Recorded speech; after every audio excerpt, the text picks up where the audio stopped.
وبركاته.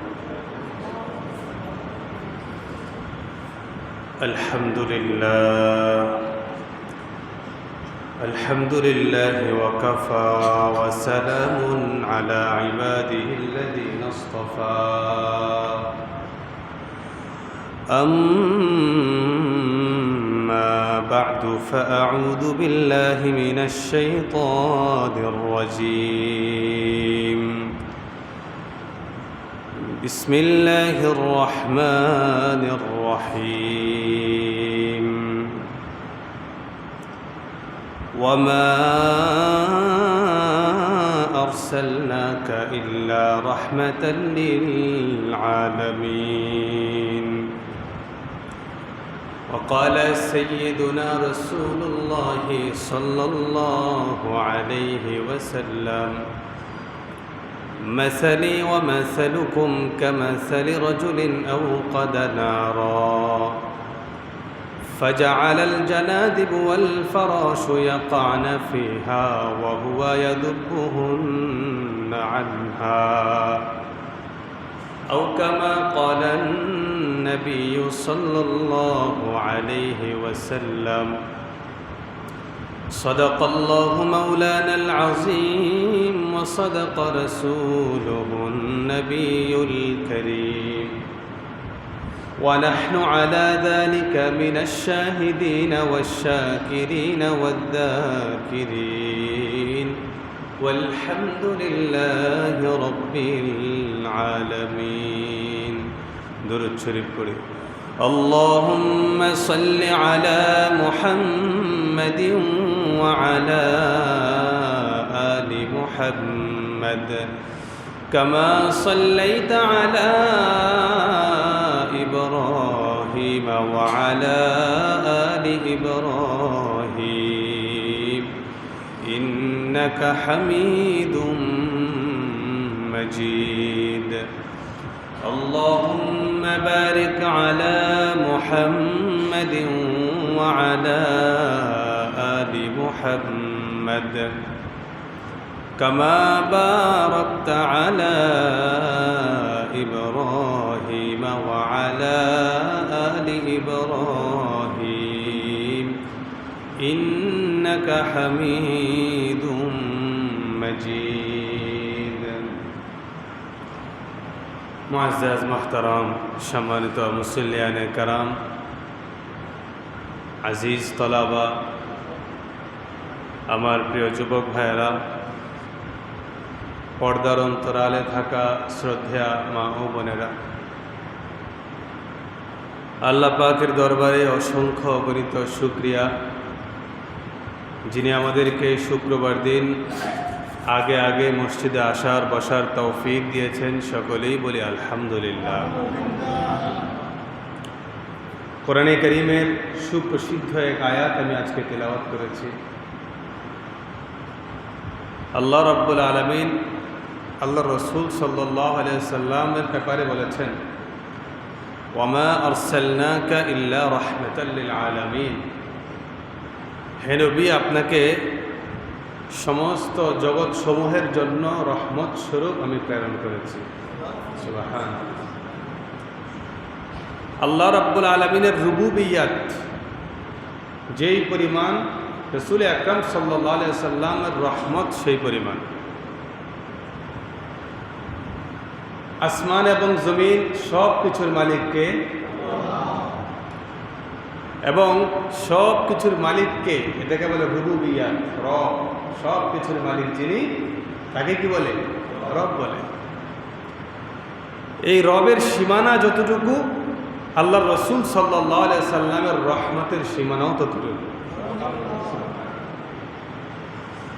এবং আগে পূর্বেকার যুগে বিভিন্ন গোত্রকে কেন্দ্র করে নবী আসতো, রসুল আসতো।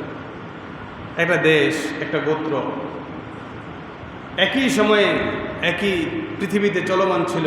এই গ্রামে নবী আছে, ওই গ্রামে নবী আছে।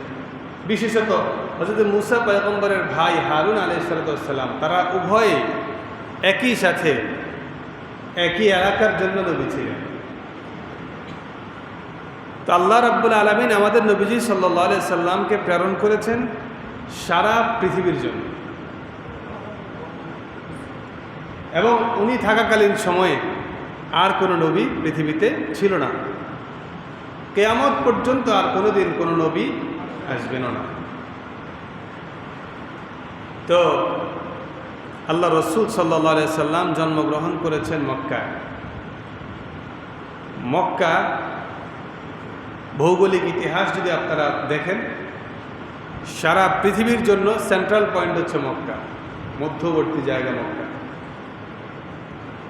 এই জন্য রসুল আকরাম সাল্লাল্লাহু আলাইহি সাল্লামের পরিধি যেহেতু সারা বিশ্ব, এই জন্য আল্লাহ রসুলকে আল্লাহ তাআলা একেবারেই মধ্যবর্তী জায়গায় পাঠিয়েছেন। সুবহানাল্লাহ। এই জায়গাকে নির্বাচন করেছেন আল্লাহ তাআলা পূর্বেই, যেমন আল্লাহ কোরআনে কারিমে বলেন, ইন্না আউওয়ালা বাইতিন উযিআ লিন-নাস লাল্লাযী বিবাক্কাতা মুবারাকান ওয়া হুদাল লিল-আলামিন।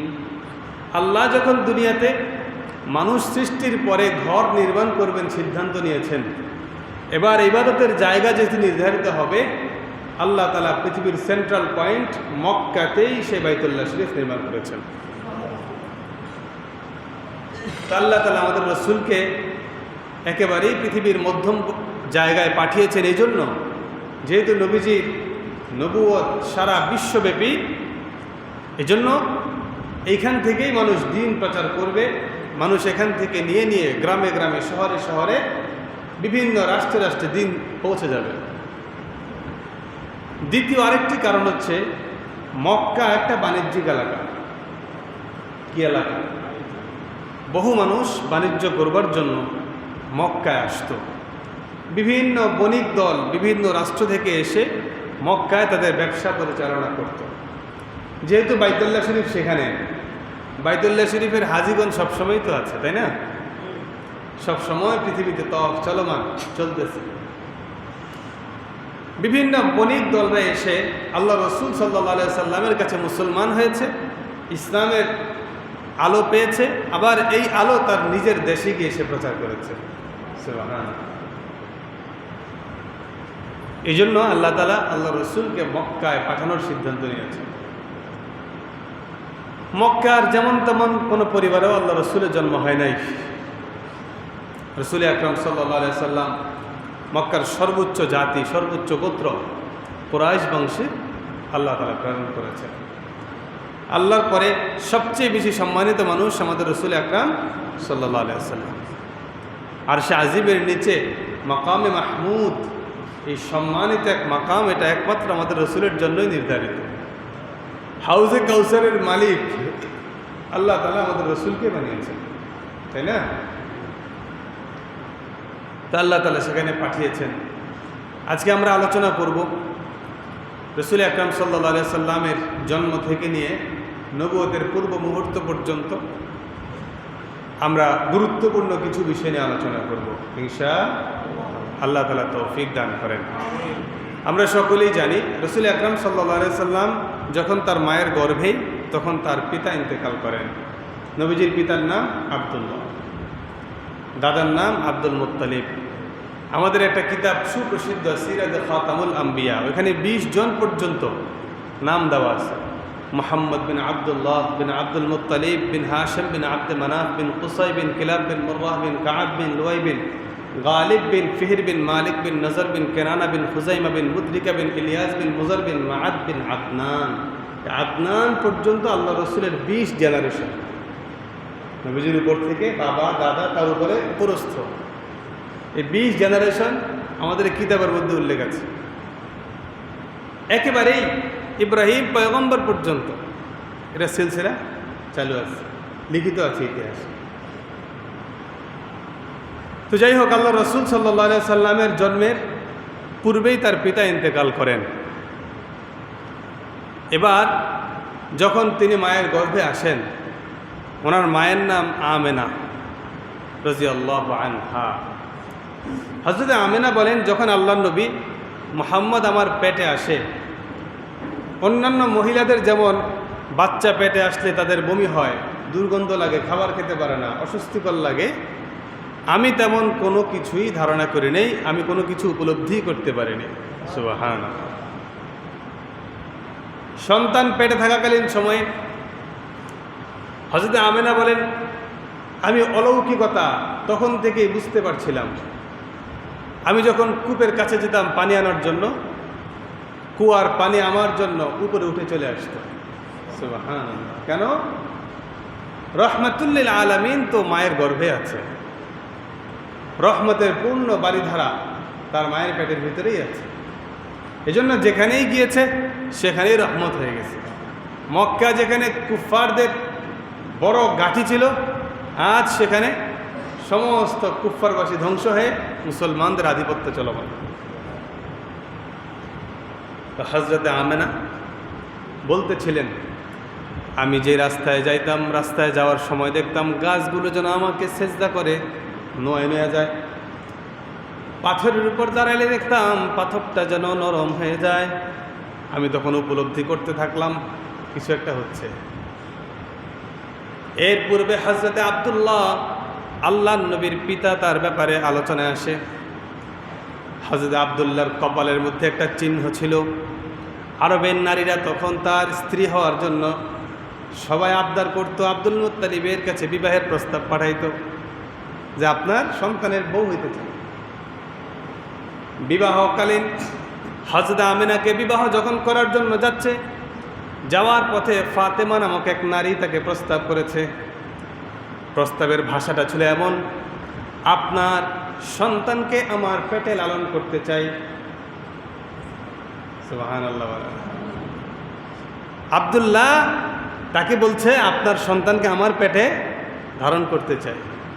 এমন প্রস্তাব তো কেউ কাউকে প্রেমের প্রস্তাব করে না বা বিয়ের প্রস্তাবও করে না। ওই মহিলা এই আলোচনা করার পরে হযরত আব্দুল্লাহ বলছিলেন, আপনার এই কথা শোনার আগে আমার মৌত হয়ে গেলেই ভালো ছিল। এখান থেকে চলে গেছে। চলে যাওয়ার পরে হযরত আমেনার সাথে বিবাহ বন্ধনে আবদ্ধ হয়েছেন। এবার হযরত আমেনাকে নিয়ে যখন ফিরছিলেন, ফেরার পথে আবার সেই ফাতেমা তার সাথে সাক্ষাৎ হয়েছে।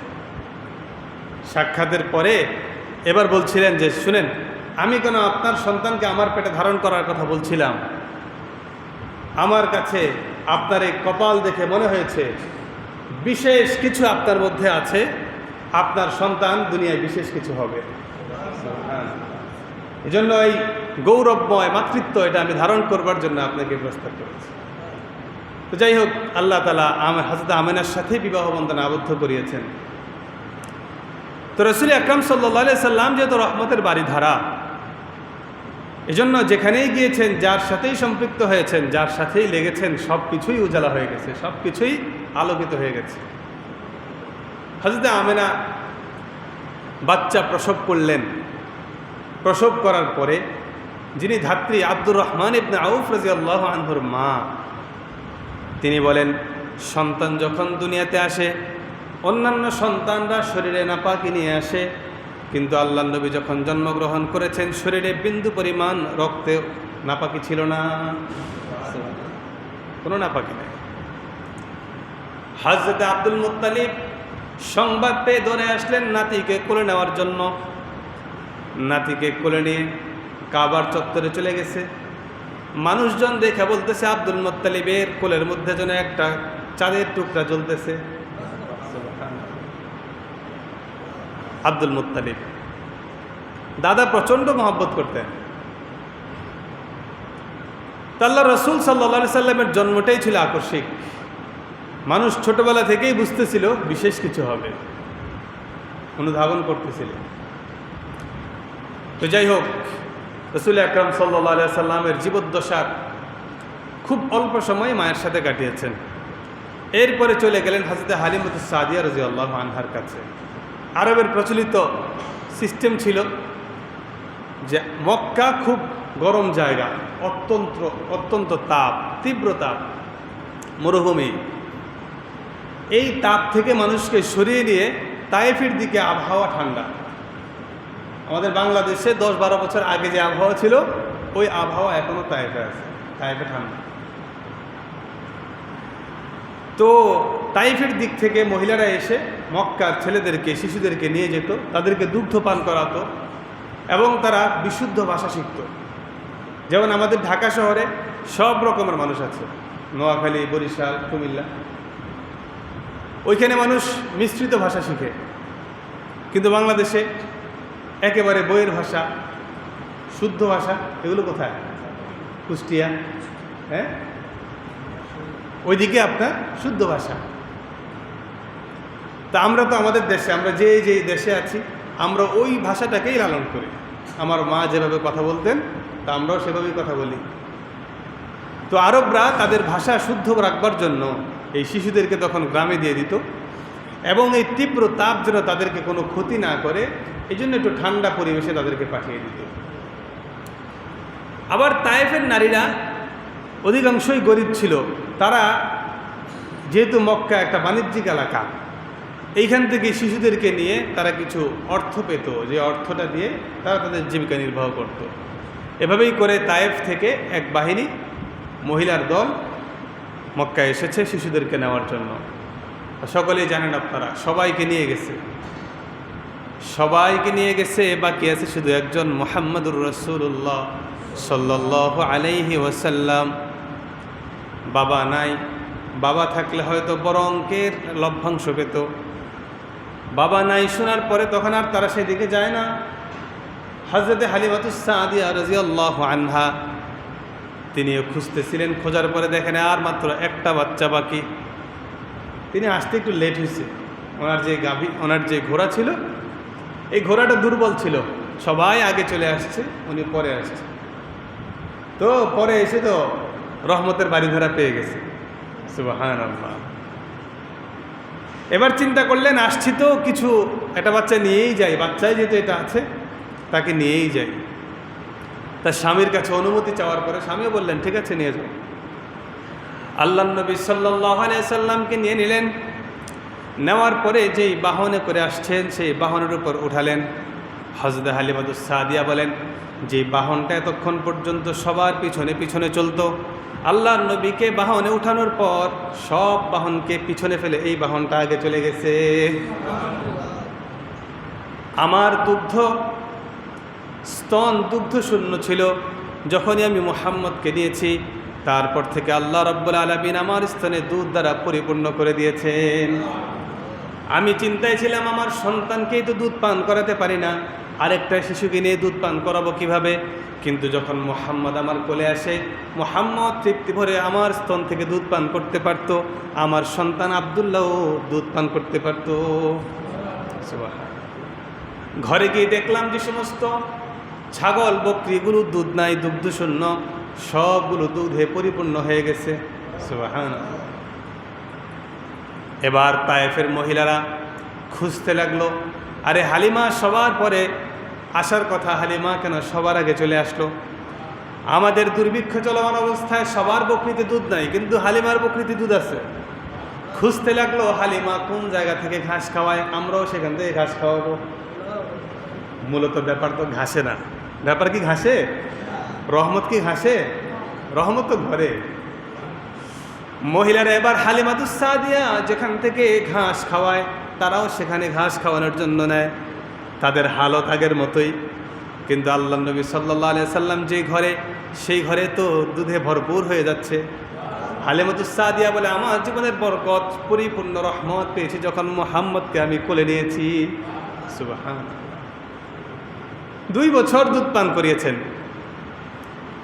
আল্লাহর রাসূল সাল্লাল্লাহু আলাইহি সাল্লামের অবকাঠামো অন্যান্য 2 বছরের শিশুদের চাইতে একটু হৃষ্টপুষ্ট ছিল।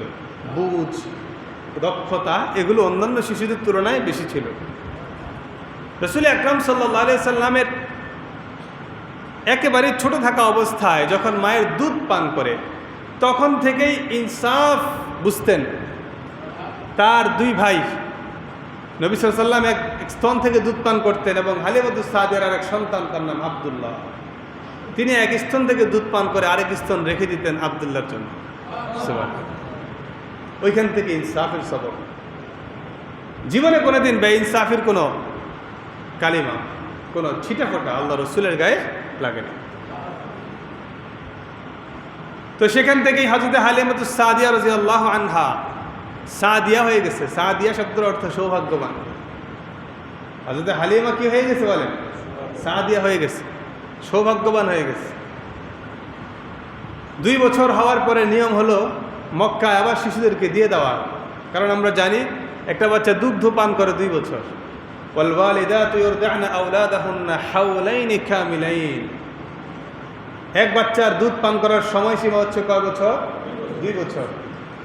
এবার 2 বছর পরে হযরত হালিমাতুস সাদিয়া আবার মক্কায় আসলেন। আসার পরে হযরত আমেনাকে বললেন, আপনার সন্তানকে আরও কিছুদিন রাখতে চাই। সুবহানাল্লাহ। এই সন্তান চলে আসলে রহমতের বাড়িধারাও বন্ধ হয়ে যাবে, বুঝতেছে, আরও কিছুদিন রাখতে চায়। তো হযরত আমেনা আবার অনুমতি দিলেন, আরও 2 বছর ছিলেন। সর্বমোট 4 বছর পর্যন্ত হালিমাতুস সাদিয়া রাদিয়াল্লাহু আনহার কাছে আল্লাহ রাসূল সাল্লাল্লাহু আলাইহি ওয়াসাল্লাম ছিলেন। 4 বছর পরে সমস্ত নবীদের একটা কর্মজীবন ছিল বকরি চড়ানো, মেষ চড়ানো। এটা সমস্ত নবীদের সুন্নাত। তো আল্লাহ রাসূল সাল্লাল্লাহু আলাইহি ওয়াসাল্লামেরও এই দায়িত্ব ছিল মেষ চড়ানো। উনি তার ভাই আব্দুল্লাহর সাথে যেতেন, মেষ চড়াতেন, সারাদিন থাকতেন, আবার মেষ নিয়ে আসতেন। তো এভাবেই করে 4 বছরের মাথায় একদিন হঠাৎ করে জিবরাইল আমিন আসলেন। আসার পরে 4 বছরের শিশু মুহাম্মদ সাল্লাল্লাহু আলাইহি সাল্লামের বক্ষ বিদীর্ণ করলেন। আরবিতে এটাকে বলে শাক্কে সাদর, ইংলিশে আমাদের পরিভাষায় এখন যেটাকে ওপেন হার্ট সার্জারি বলে। তো হযরত জিবরাইল আমিন হাত দিয়ে ইশারা করে বুক থেকে নাভি পর্যন্ত ছিঁড়ে ফেললেন। এই দৃশ্য দেখে ওই সময়কার ছোট্ট শিশুরা তারা ভয়ে দৌড় দিছে বাড়িতে গিয়ে, বাড়িতে জানাই, তারা দৌড় দিয়ে গিয়ে হযরত হালিমাতুস সাদিয়া রাদিয়াল্লাহু আনহাকে অবগত করলেন। তিনিও এটা শুনে ভীত সন্ত্রস্ত হয়ে গেলেন, কারণ আব্দুল মুত্তালিবের নাতি। আব্দুল মুত্তালিব তখন তৎকালীন বাইতুল্লাহ শরীফের মুতাওয়াল্লি এবং খুব গ্রহণযোগ্য ব্যক্তি। কিতাবের মধ্যে আসছে ইব্রাহিম পয়গম্বর তার জমানায়, ইব্রাহিম পয়গম্বরের জমানায় যেমন সম্মানিত ছিলেন, আমাদের রাসূল সাল্লাল্লাহু আলাইহি ওয়াসাল্লামের শৈশবকালে ওনার দাদার জীবিত অবস্থায় আব্দুল মুত্তালিব এই পুরো হারামে এত সম্মানিত ছিলেন। বুঝে আসছে? এত সম্মানিত ব্যক্তির নাতি কোনো অঘটন যদি ঘটে যায় জবাব দিবে কিভাবে? উনি দৌড়ে চলে গেলেন। তো চলে যেতে যেতে ওপেন হার্ট সার্জারির কাজ শেষ।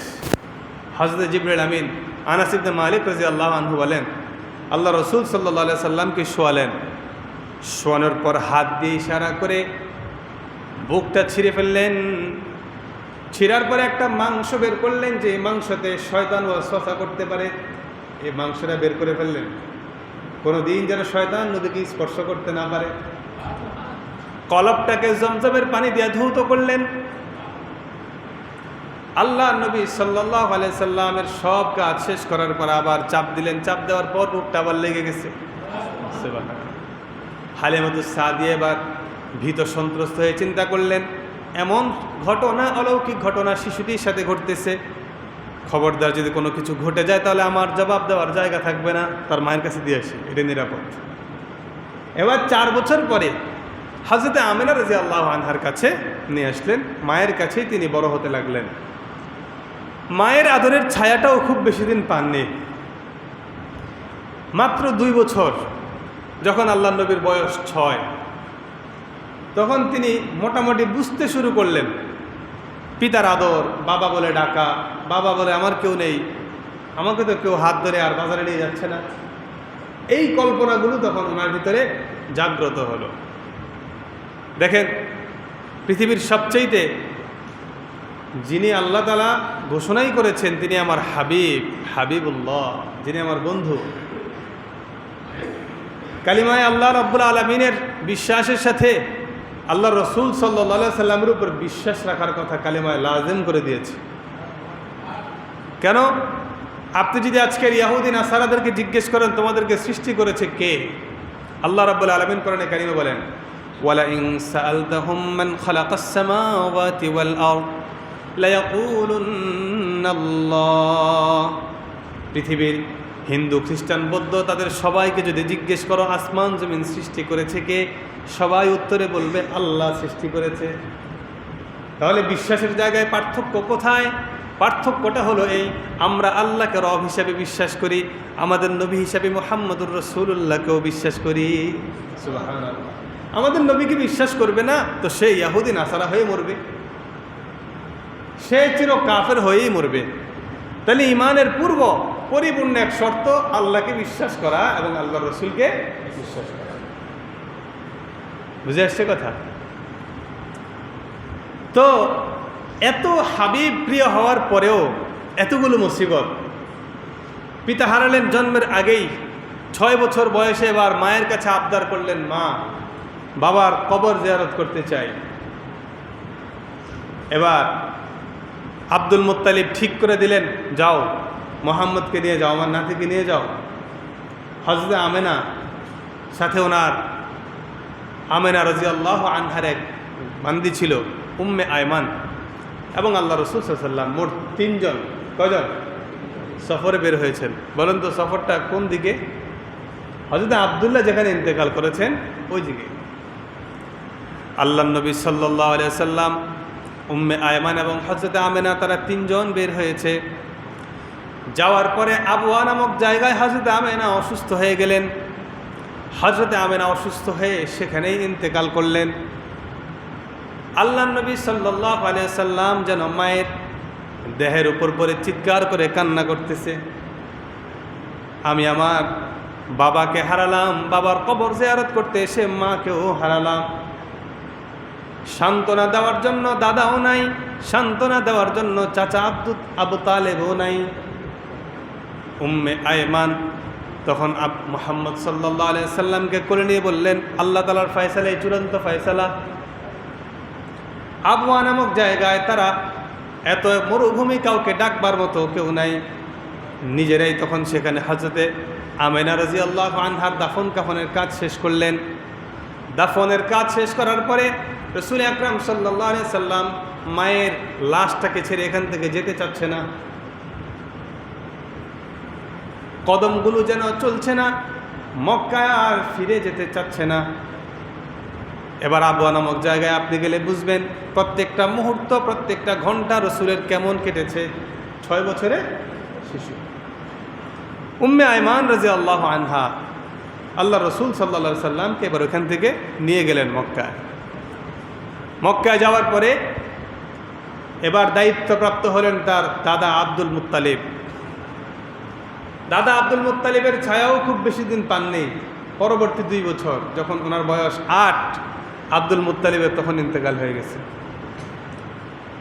আব্দুল মুত্তালিব তিনি এমন ব্যক্তি যার মাধ্যমে আল্লাহ রাব্বুল আলামিন জমজম কূপ, হারিয়ে যাওয়া জমজম কূপ আব্দুল মুত্তালিবের স্বপ্নের মাধ্যমে আল্লাহ তাআলা চালু করেছে।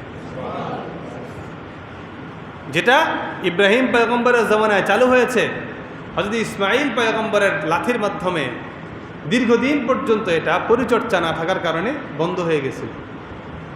এবার এই আব্দুল মুত্তালিবের মাধ্যমে আল্লাহ তাআলা এটাকে আবার পুনরায় খুলে দিলেন। আব্দুল মুত্তালিবকে স্বপ্ন দেখাইছে, ইহফারিল বিররা ইয়া আব্দুল মুত্তালিব, এই বীর খনন করো আব্দুল মুত্তালিব, বীর খনন করো, কূপ খনন করো। হযরতে আব্দুল মুত্তালিব চিন্তা করলেন, কি দেখলাম এটা। পরের দিন চিন্তা করলেন, আমি বাইতুল্লাহ শরীফের পাশে কূপ খনন করব। ওই সময়কার তৎকালীন যুগে যারা নেতা খাতা ছিল তাদের সবাইকে বলছে কূপ খনন করব আমি, তারা কেউই রাজি ছিলেন না। এবার ওনার এক সন্তান হারেস, তিনাকে বললেন, তুমি আমার সঙ্গে কূপ খনন করবা কিনা। লম্বা ঘটনা, আমি খুব ছেড়ে যাচ্ছি। সন্তান বলল, বাবা আপনার সাথে আমি সহযোগিতা করতে চাই। এবার কূপ খনন করেছে 3 দিন পর্যন্ত টানা কূপ খনন করার পরে এবার সেই যে জমজম কূপ শুরু হয়েছে এখনো পর্যন্ত চলমান আছে। লক্ষ লক্ষ মানুষ সেখানে আসতেছে, জমজমের পানি পান করতেছে। আল্লাহ রাব্বুল আলামিন এই বাড়িধারাও চলমান রাখছে। এবং কোরআনে কারিমে এটাকে আল্লাহ নিদর্শন বলেও আল্লাহ তাআলা আয়াত নাজিল করেছে, ফিহি আয়াত বাইয়িনাতুম মাকামু ইব্রাহিম। ওইখানে যাও, গিয়ে দেখো আমি আল্লাহর কত কত নিদর্শন আমি সেখানে রেখে দিয়েছি। এই জমজম খুব হচ্ছে এক নিদর্শন চলমান। হজের সময় লক্ষ লক্ষ মানুষ সেখান থেকে পানি পান করে, কোনো পানির শর্ট নেই, চলতেছে, শেষ হচ্ছে, আবার তারা লাগিয়ে দিচ্ছে। যাই হোক, আব্দুল মুত্তালিবের ইন্তেকালের পরে এবারে দায়িত্ব চলে আসছে আবু তালেব চাচার কাছে। আবু তালেবও খুব সচ্ছল পরিবার ছিলেন না। যখনই আল্লাহ রসুল সাল্লাল্লাহু আলাইহি সাল্লামের দায়িত্ব গ্রহণ করেছেন, সেদিন থেকে আবু তালেবের জীবন পরিবর্তন হয়ে গেছে। সুবহানাল্লাহ। আবু তালেবের ঘরে সচ্ছলতা আসতে শুরু করেছে। এবার চাচাও বড় মোহাব্বত করে। আবু তালেব এবং আব্দুল্লাহ, তারা দুইজন একই মায়ের সন্তান। আব্দুল মুত্তালিবের মোট সন্তান সংখ্যা হচ্ছে 10 জন। কয়জন? 10 জনের মধ্যে নবীজি সাল্লাল্লাহু আলাইহি সাল্লামের বাবা আব্দুল্লাহ এবং আবু তালেব, তারা দুইজন এক মায়ের ঘরে, বাকি 8 জন অন্যদের। তাহলে আবু তালেব হচ্ছে একেবারেই আপন চাচা। এই আপন চাচার কাছে দীর্ঘ সময় পর্যন্ত কাটালেন। যখন ওনার বয়স 12 থেকে 13, আবু তালেব তখন একটা বাণিজ্যিক কাফেলা নিয়ে সিরিয়া যাবেন এই নিয়ত করলেন। তৎকালীন যুগে মক্কা থেকে সিরিয়ায় বাণিজ্যিক দল প্রচুর আসা যাওয়া করত, তাদের ব্যবসা বাণিজ্য ওদিকের সাথে সম্পৃক্ত ছিল। এবার আবু তালেব চিন্তা করলো, আমি আমার ভাতিজাকে নিয়ে যাব না, রেখে যাব। তো মায়া এত বেশি যে না, তাকে রেখে যাওয়া যাবে না, তাকে রেখে গেলেও টেনশন, সাথে করেই নিয়ে যায়। আবু তালেব আল্লাহ রসুল সাল্লাল্লাহু আলাইহি সাল্লামকে সাথে করে নিয়ে গেলেন। নেওয়ার পরে একেবারেই যখন সিরিয়ার কাছাকাছি সীমান্তে পৌঁছলেন, সেখানে এক খ্রিস্টান পাদ্রীর সাথে সাক্ষাৎ। ওই খ্রিস্টান পাদ্রী তাদেরকে আহলান সাহলান জানালেন। খ্রিস্টান পাদ্রী তার আল্লাহ রসুল সাল্লাল্লাহু আলাইহি সাল্লামের অবয়ব দেখে আবু তালেবকে সতর্ক করলেন, তুমি তাকে নিয়ে কই যাও? বলে, কেন? সে আমার ভাতিজা, আমি তাকে সাথে করে নিয়ে আসছি। বলে যে না, তাকে নিয়ে আর সামনে যাব না, তাকে নিয়ে সামনে গেলে ভয় আছে। আমরা আমাদের কিতাবের মধ্যে পড়েছি আল্লাহ তাআলা আখিরি জামানায় একজন নবী পাঠাবেন। নবীর, আমাদের নবীজির ঘাড়ের মধ্যে মোহরে নবুয়ত ছিল, ঘাড়ের মধ্যে মোহরে নবুয়ত ছিল, এবং আখিরি পয়গম্বরের অবয়ব কি হবে এটা আমাদের কিতাবের মধ্যে লেখা আছে। এই মর্মে আমাদের কোরআনে কারিমেও আয়াত আছে। হযরত ঈসা পয়গম্বর তার জাতিকে বলতেছিল, وَإِذْ قَالَ عِيسَى ابْنُ مَرْيَمَ يَا بَنِي إِسْرَائِيلَ إِنِّي رَسُولُ اللَّهِ إِلَيْكُمْ مُصَدِّقًا لِمَا بَيْنَ يَدَيَّ مِنَ التَّوْرَاةِ وَمُبَشِّرًا بِرَسُولٍ يَأْتِي مِن بَعْدِ اسْمُهُ أَحْمَدُ। ঈসা পয়গম্বর তার জাতিকে বলছিলেন, আমি একজন রসুল হিসেবে তোমাদের কাছে প্রেরিত হয়েছি এবং তোমাদের পূর্বের ধর্মকে সত্যায়িত করতে এসেছি। তোমাদেরকে সুসংবাদ দিতে চাই, পরবর্তী এক নবী আসবে যার নাম হবে আহমদ। সুবহানাল্লাহ। এই যে আল্লাহ রসুলের নাম আহমদ, আহমদ শব্দের অর্থ অধিক প্রশংসা করেনেওয়ালা, কারি। মোহাম্মদ, যিনি প্রশংসিত। আব্দুল মুত্তালিব ঘরে ঢুকে আল্লাহ রসুলের নাম বললেন, এ মোহাম্মদকে আমার কোলে দাও। আব্দুল মুত্তালিবের জবানের মধ্যে আল্লাহ তাআলা এই নাম ফিট করে দিচ্ছে। পৃথিবীতে আল্লাহ রসুলের আগে মোহাম্মদ নামে কোনো ব্যক্তি ছিল না। তো যাই হোক, এই খ্রিস্টান পাদ্রী এবার বলছিল যে তাকে নিয়ে সামনে যাওয়া যাবে না। এবার বললেন, আপনার কাছে কেন মনে হয়েছে তাকে নিয়ে সামনে যাওয়া যাবে না? আপনি কি পেলেন? বলে, যখন তোমরা ওই উপত্যকা দিয়ে আসতেছিলা, আমি লক্ষ্য করছিলাম মেঘের ছায়াটা এই শিশুটাকে ছায়া দিচ্ছিল। আমি লক্ষ্য করছিলাম গাছগুলো যেন তাকে সেজদা অবনত হয়ে তাকে ছায়া দিচ্ছিল। আমার আর বুঝতে বাকি নাই, তার গর্দানের মধ্যে যখন মোহরে নবুয়ত দেখেছি, সে সাইয়্যিদুল আলামিন, সারা বিশ্বজগতের সাইয়্যিদ হবে, নেতা হবে। সুতরাং কোনো ইয়াহুদি যদি বুঝতে পারে তাকে হত্যা করে ফেলবে, আর সামনে যাওয়া যাবে না, তাকে নিয়ে আবার নিরাপদে মক্কায় চলে যাও। আবু তালেব তখন তার গোলামদের মাধ্যমে আল্লাহ রসুল সাল্লাল্লাহু আলাইহি সাল্লামকে মক্কায় পাঠিয়ে দিলেন। মক্কায় তখন আবার নিরাপদে বসবাস করতে লাগলেন। 17 বছর বয়স যখন, রসুল আকরাম সাল্লাল্লাহু আলাইহি সাল্লাম এক সংগঠন তৈরি করলেন, তখন মাত্র জওয়ান হয়েছেন। সংগঠনের নাম হিলফুল ফুজুল। নাম কি? হিলফুল ফুজুল। ওইখানে ন্যায্য অধিকার নিশ্চিত করার জন্য এই সংগঠনের মৌলিক উদ্দেশ্যই ছিল এটা, ন্যায্য অধিকার নিশ্চিত করা হবে, যারা মুসাফির হবে তাদের মেহমানদারি করা হবে, তাদের নিরাপত্তা দেওয়া হবে, সমাজের গরিব এবং দুস্থ লোকদেরকে তাদেরকে আপ্যায়ন করা হবে এবং তাদেরকে পরিপূর্ণ নিরাপত্তা দেওয়া হবে এবং সমস্ত জুলুম জালেমের বিপক্ষে সংগঠন কাজ করবে। মোটামুটি মোটা দাগেই 4টা কথা রাসূল আকরাম সাল্লাল্লাহু আলাইহি সাল্লাম তখন প্রস্তাব করেছেন। এটার একটা ঘটনা, ইয়েমেনের এক ব্যক্তি মক্কায় ব্যবসার উদ্দেশ্যে কাপড় নিয়ে এসেছিলেন। তো এই কাপড় আনার পরে তার কাছ থেকে কুরাইশের এক ব্যক্তি, সে কাপড় নিয়েছে ঠিক কিন্তু টাকা দেয়নি।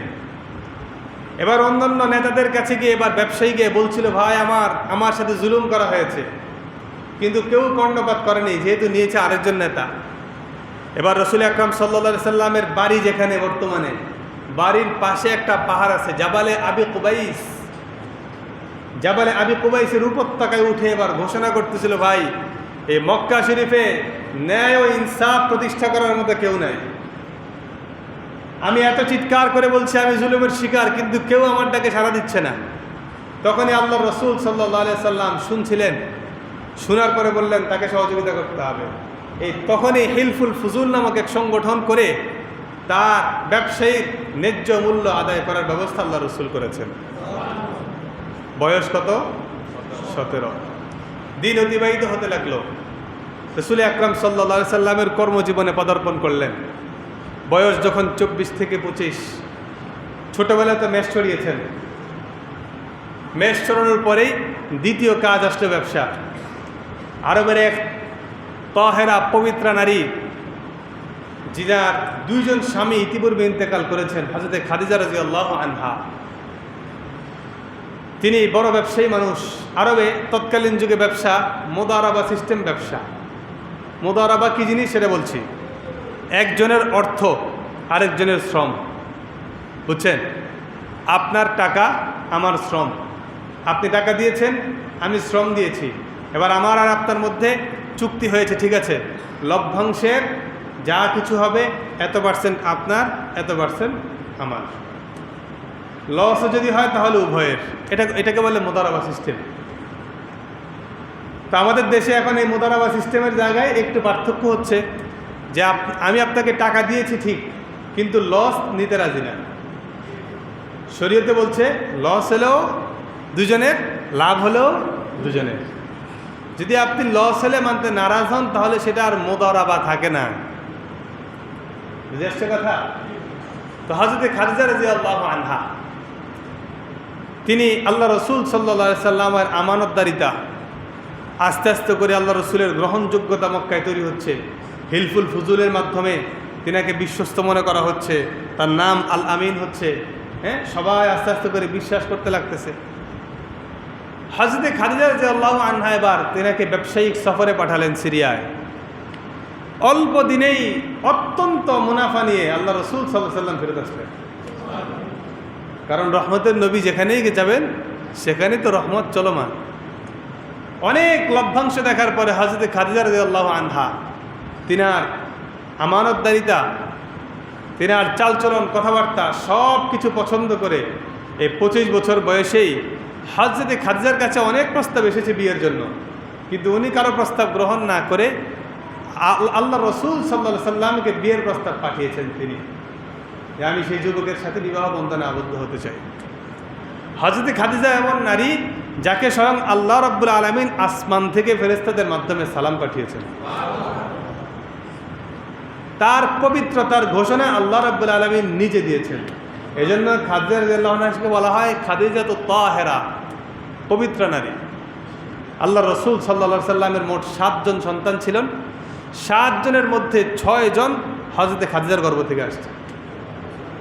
সুবহানাল্লাহ। 6 জন সন্তান হযরত খাদিজা রাদিয়াল্লাহু আনহার ঔরস থেকেই এসেছে। চলে গেল বৈবাহিক বন্ধনে আবদ্ধ হয়ে। 35 বছর যখন বয়স, বাইতুল্লাহ শরীফ তখন নির্মাণের কাজ।